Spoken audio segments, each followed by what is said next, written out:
you free. I told you you could always count on me, darling. From that day on, I made a vow. I'll be there when you want me, some way, somehow. Oh, baby, there ain't no mountain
Raindrops are falling on my head, and just like the guy's feet are too big for his bed, nothing seems to fit those raindrops are falling on my head. They keep falling, so I just take peace and talking to the sun. And I said I didn't like the way he got things done. He's sleeping on the job.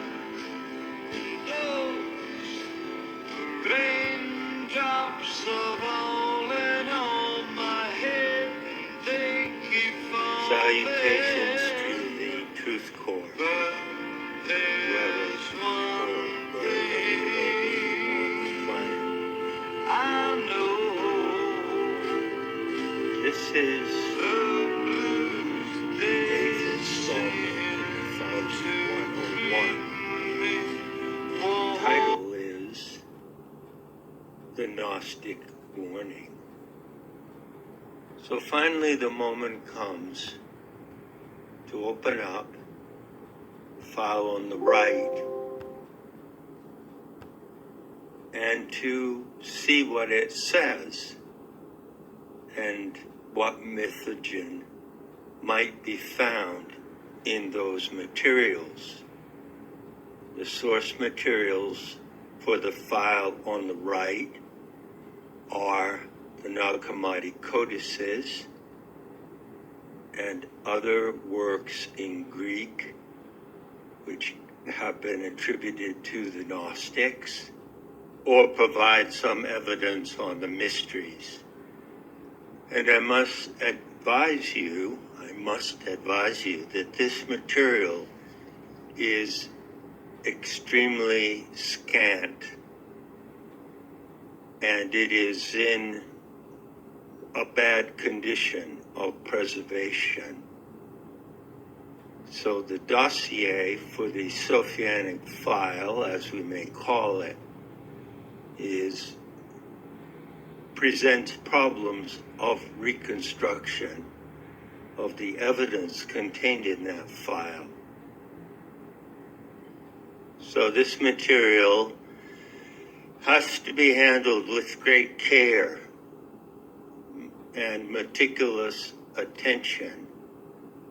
Also, I would add that supplementary to the material coming from the mystery schools and from the Gnostic writings, or writings attributed to them, there is also a vast body of work called the patristic writings, writings of the early church fathers. That includes a huge set of volumes called the Ante-Nicene writings, meaning before the Nicene Council of 325 AD. These writings, as I've explained in Art in His Image, comprise what may be called the Dossier of the Prosecution. The church fathers of early Christianity hated the mysteries and the Gnostics, and they compiled a file to condemn them. But in this file, there is certain evidence of what the Gnostics taught, and even certain elements of the master narrative of the mysteries, the fallen goddess scenario, that cannot be found elsewhere. And as we'll see in this talk, there is one item in the dossier of the prosecution against the Gnostics that is essential to this investigation underway. So here we go.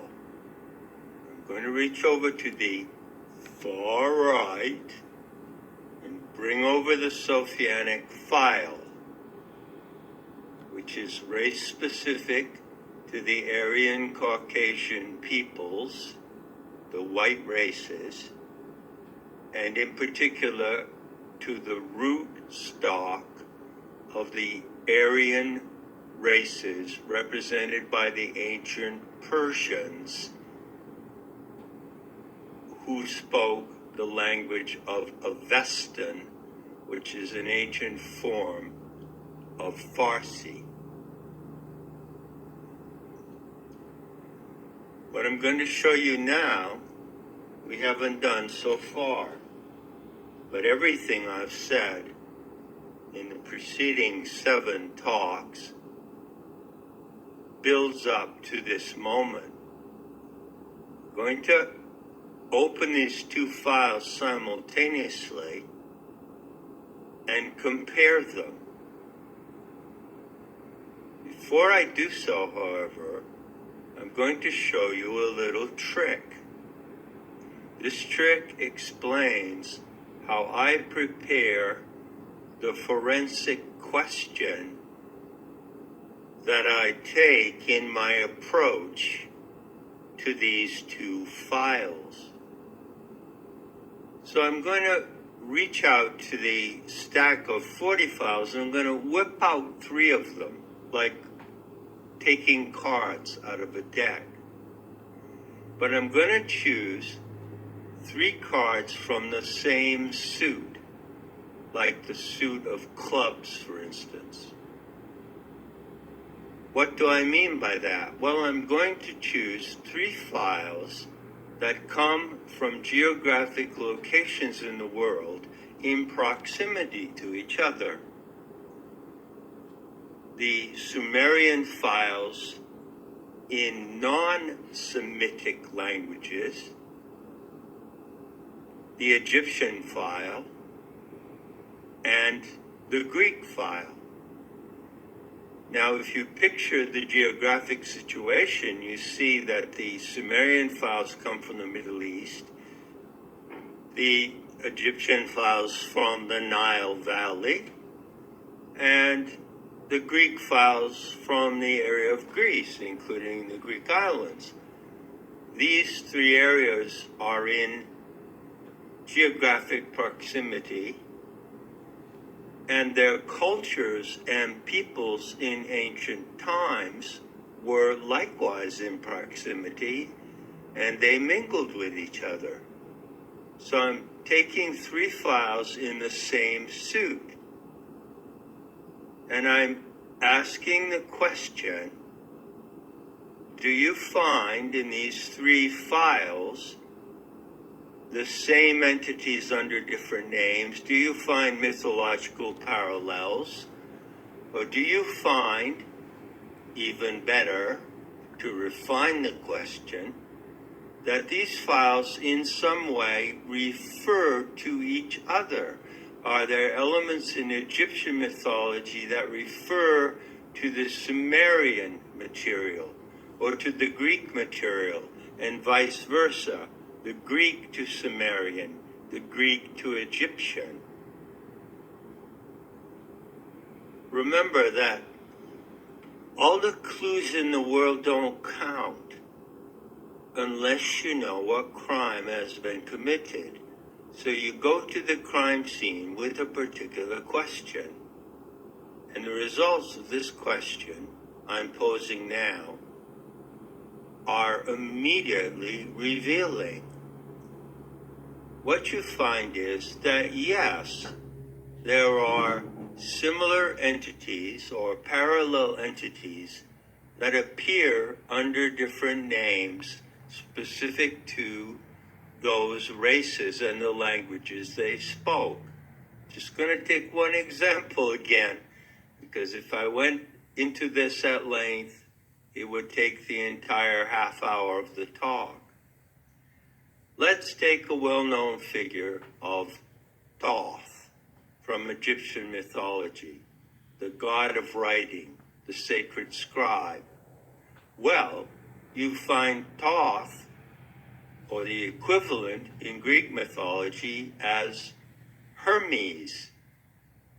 And you find another figure representing the Sacred Scribe, or the god or goddess who is associated with the art of writing, in the Sumerian record as well. Remember, the non-Semitic language Sumerian record.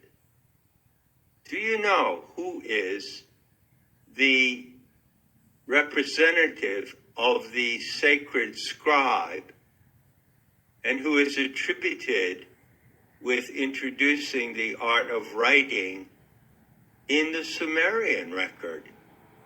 Well, that is actually a goddess named Nisaba.